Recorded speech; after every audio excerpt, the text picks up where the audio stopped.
I'm in the galactic hub of the industry of human happiness. You are welcome here, whether you're a pauper or a prince.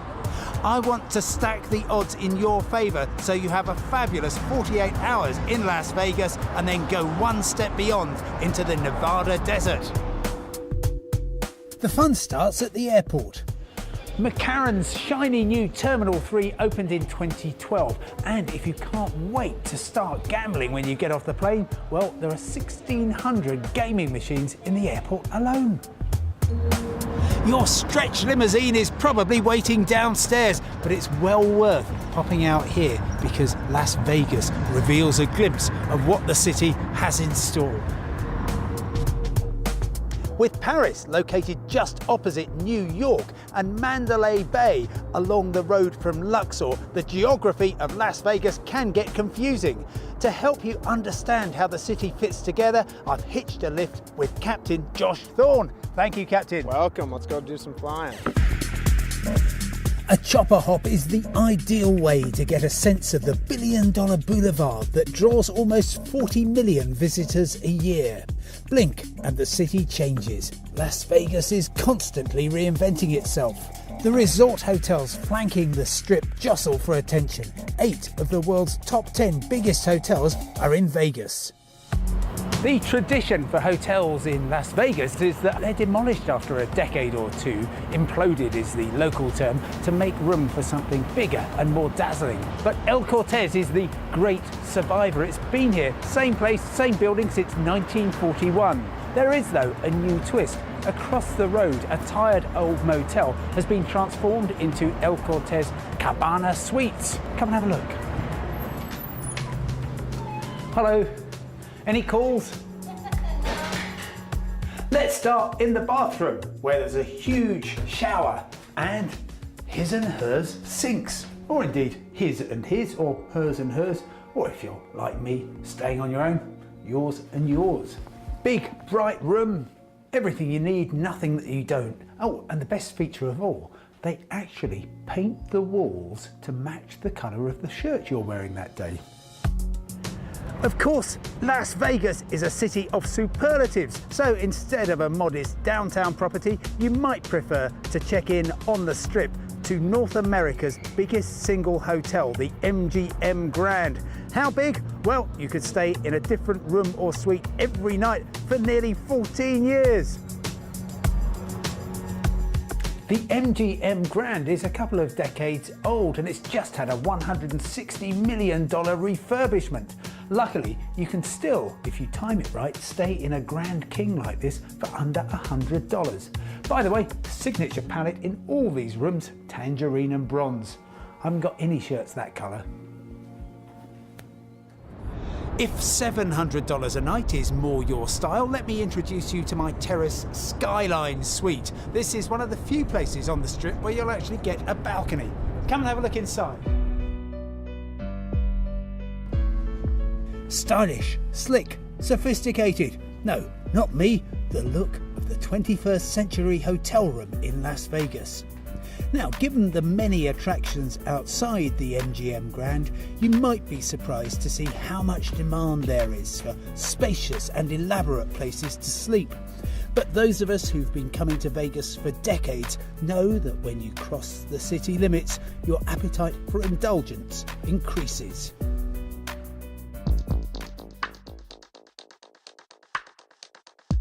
To see how this city is carved out of the middle of the Mojave Desert, what you need to do is take the lift 108 floors up to the top of the Stratosphere Tower.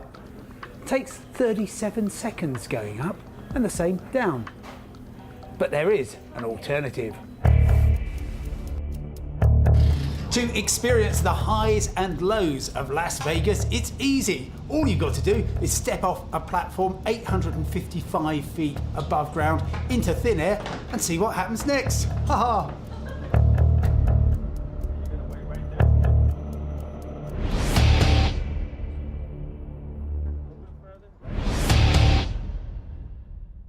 Here comes Simon in 3, 2, 1, go!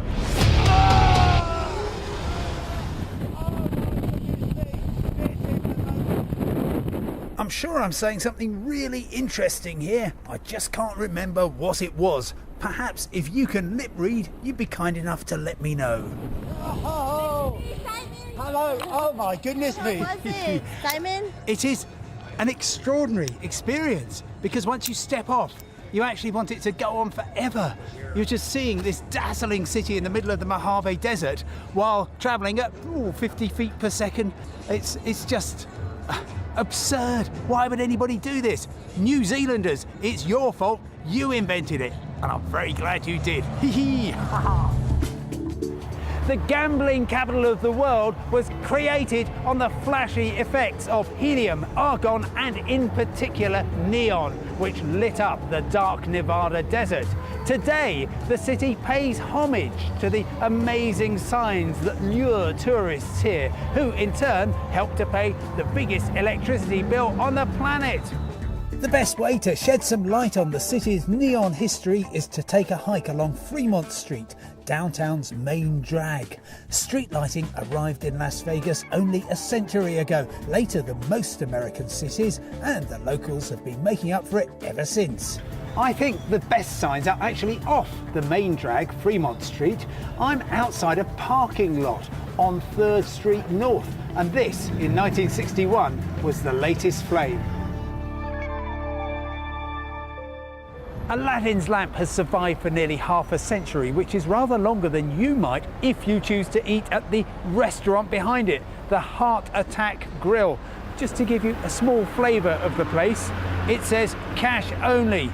You might expire before the check clears. However, there is one way to get your quadruple bypass burger for free.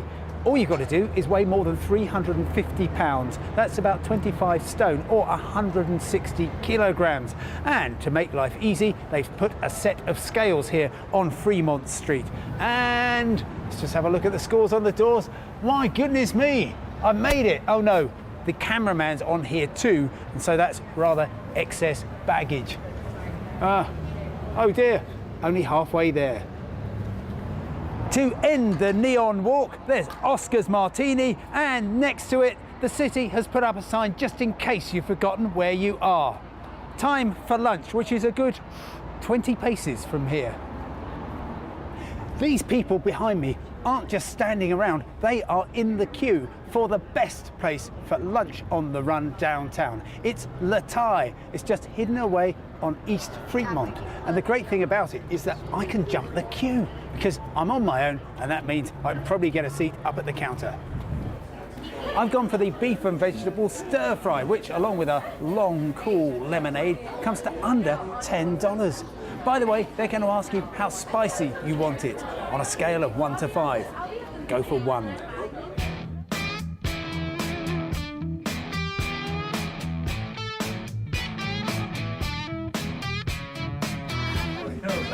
After that chunk of Chiang Mai teleported to downtown Las Vegas, you can cross the street to The Beat, a coffee lounge where time seems to have stood still since about 1970.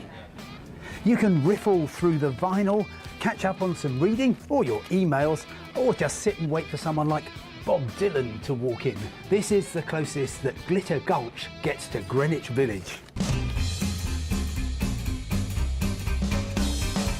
The truth, the whole truth, and nothing but the truth. That's the motto of the Mob Museum. Honest. The Mob Museum is deftly judged, explaining the fascinating history of organised crime, but stopping well short of glamorising the brutality of the mob. Meet the Chicago typewriter. You'll find out why in just a moment. This is the Tommy gun, favoured by both gangsters and the police. Sounds like a typewriter making some bullet points. It's not real.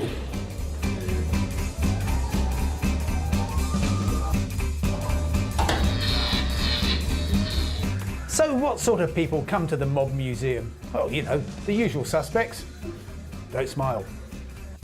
The Mob Museum opened on the 14th of February in 2012. The anniversary of the St. Valentine's Day massacre in Chicago in 1929, in which 7 mobsters were killed in the most bloody single incident in organised crime history.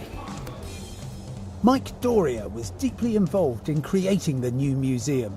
He told me more about the mob and law enforcement in Las Vegas. If you look at Las Vegas, there's no denying it that the mob was a very big part of Las Vegas. If you look at the title of the building, it's the National Museum of Organized Crime and Law Enforcement. We thought it was important to showcase both sides. So we're not glorifying the mob here. We're telling an important piece of history, but we're doing it from both sides, the side of the mob and the side of the law. Game, drink, music, the bar with the interesting name of Insert Coins. Come and find out why. Insert Coins goes back to the 80s, to the computer games you may have grown up with. Yay!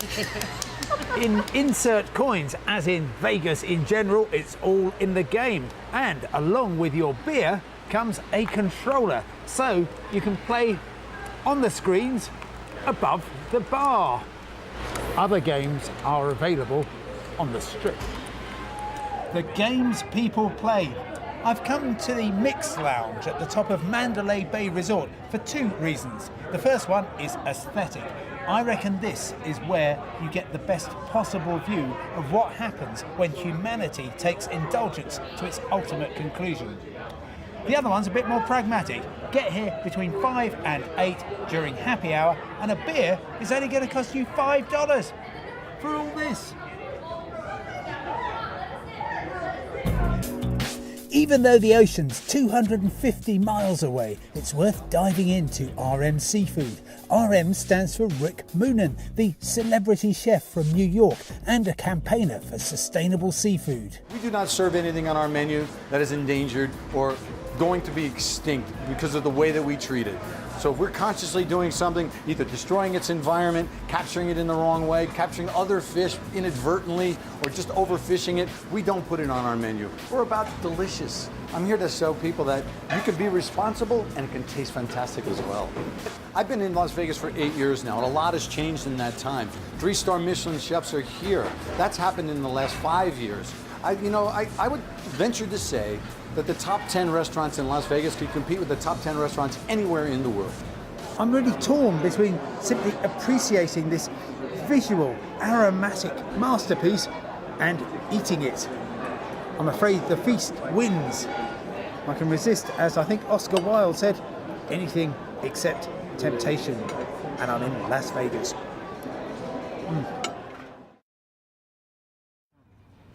Perhaps you've been down at the end of Lonely Street, maybe living in Heartbreak Hotel, or you've struck lucky with a holiday romance and you've decided to tie the knot. Well, Vegas is the place for an instant wedding with a little celebrity flair.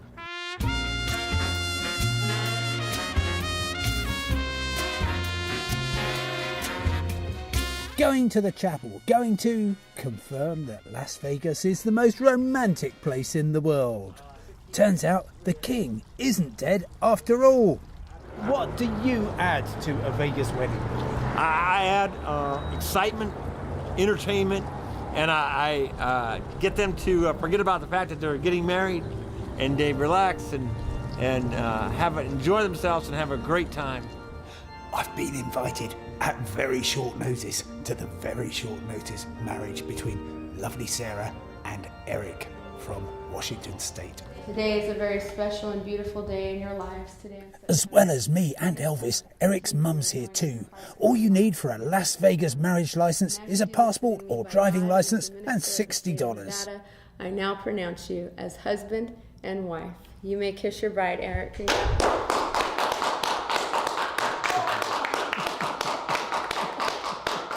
Love me tender, love me sweet, never let me go. You have made my dreams come true.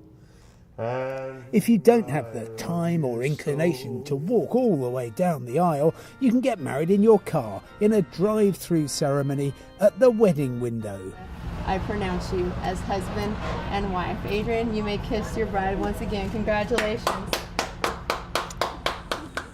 Other wedding venues are available, such as the Springs Preserve, just 3 miles west of downtown, where you can take a walk on the wild side of the city through a desert oasis, which helped to put Las Vegas on the map. Maybe you'll be amazed by the backstory of this ultra-modern city, especially if you talk to Nathan Hawkes, archaeologist at Springs Preserve. You know, we're a city of nearly 2 million people, and we have an incredible array of natural areas, including the Springs Preserve. And to get away from the Strip and see the rest of the city is something that many people don't do because they don't realize that all of this is here. And that's one of our goals here at the Springs Preserve, is to draw people off the Strip and educate them more about the Mojave Desert and living in the Mojave Desert and all the struggles and all the successes that we've had living here. Just giving people a different perspective on what Las Vegas is about, a different perspective about what the Mojave Desert is about. The early settlers of Las Vegas might not recognise the place today, but they've left plenty of traces that are now conserved in the Springs Preserve.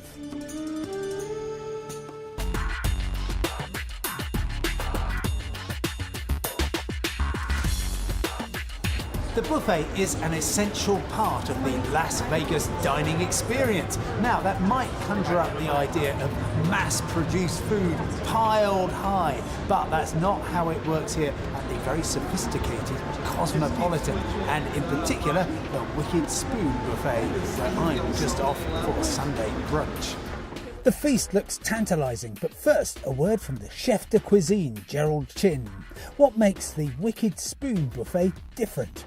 Our philosophy and our theme here is we'd like to serve tapas-style dishes where we can still give a variety of different styles of ethnicities or cultures in their cuisine with our own twists, and it just gives our guests the ability to try multiple different dishes and not be overwhelmed. Time to see if my eyes are bigger than my stomach. I've grazed at many Las Vegas buffets in my time, and they can be a touch, well, industrial. Not here, where flavour and texture are perfectly pitched. When visitors to Vegas aren't eating, drinking or gambling, well, they're probably shopping. And if you want to spend in style, the experience here at Crystals is dazzling. Here's the general manager, Farid Matraki. Crystals, you have a collection of all the luxury brands that usually you find in most cities like London, Paris, but you would never find them in the same building. You don't have to go anywhere else. You do your shopping here. We have the best selection, we have the best stores, and it's a great environment to shop in. It's a beautiful building, architecturally is a beautiful building, the service is amazing. The building was designed from outside by Daniel Libeskind and from inside by David Rockwell, two unbelievable architects. So when you come here, it really doesn't look like a shopping center, it looks like a museum. For window shoppers, it's just a pleasure to come and visit it. The transport in Vegas is excellent. There's a monorail running up and down the Strip.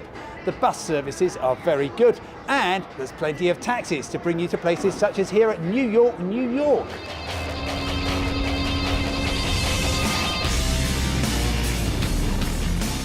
The Resort Hotel with its very own roller coaster, which cruised into Vegas in 1997. A couple of numbers. At its fastest, 67 miles an hour, it almost breaks the Nevada speed limit. To be able to ride, you have to be at least 4'6" and be prepared to be shaken, not stirred. Feel those G-forces. Now I know what it's like to be a fighter pilot. You get fantastic views of the Vegas skyline if you can keep your eyes open. The thing is, some of them are upside down.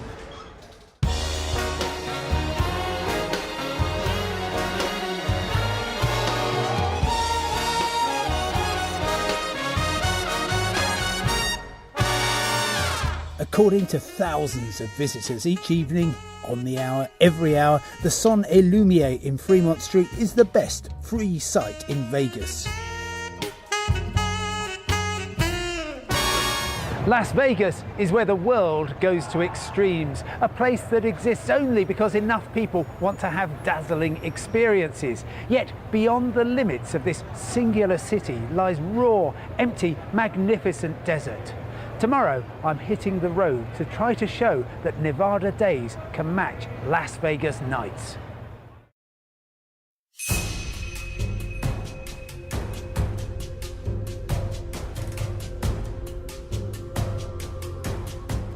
However enamoured you are of Las Vegas, frankly, it would be ridiculous not to explore further afield. Just half an hour's drive from the city centre takes you from the suburb in an instant to the raw and beautiful American Southwest and Red Rock Canyon. It's wonderfully cool up here. I'm at about 4,000 feet, and it gets even higher if you take the 13-mile scenic drive that winds through Red Rock Canyon and shows Nevada at its most elemental.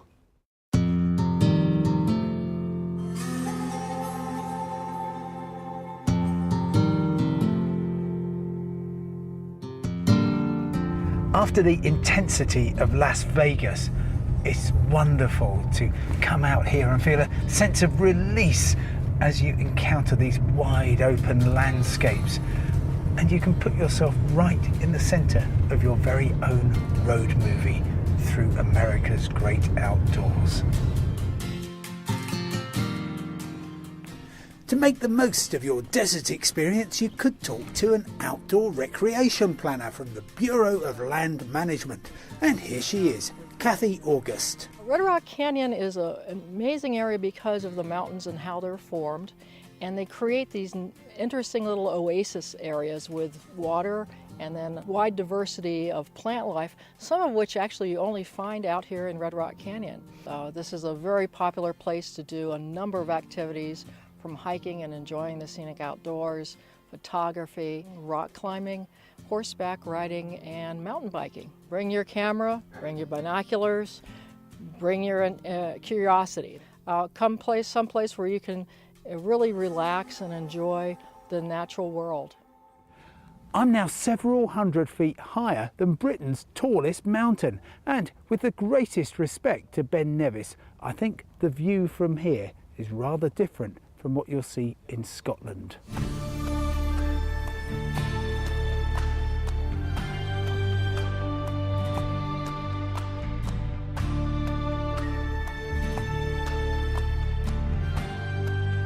Now, you could cover one of Nevada's great drives in about half an hour flat, but it's much better to feel the desert beneath your feet. And there's all kinds of trails that radiate from the scenic drive. All you need is a bottle of water and an attractive hat, and off you go. Even though Las Vegas is just an hour away, this is serious desert, and to be safe you need seriously good information. The best guide in the business is Branch Whitney, author of Hiking Las Vegas. I believe that Red Rock has the best rock scrambling in the country. You know, all these peaks here that look so impossible you can get up to, number one. Number two, the sandstone is good quality. It's not going to break. Sandstone breaks, you could fall and get hurt or possibly die. So sandstone's so great. And three, it's not crowded like Yosemite or Grand Canyon. So once you're in the back country, you have the whole place to yourself. Even in the prime season, which is like October through the winter, once you get off the main trails, all those peaks, you'll never run into anybody. I've been up to every peak at least 10 times, and except for the people in my party, we don't see anybody. So it's a true wilderness experience.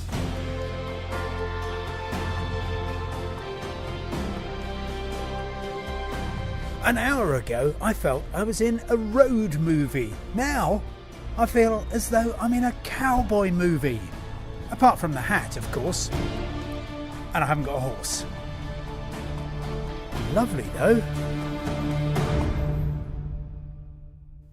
From cowboy country to, well, cowboy city. Sadly, I've now got to leave Nevada and especially Las Vegas and try and find my way back to real life.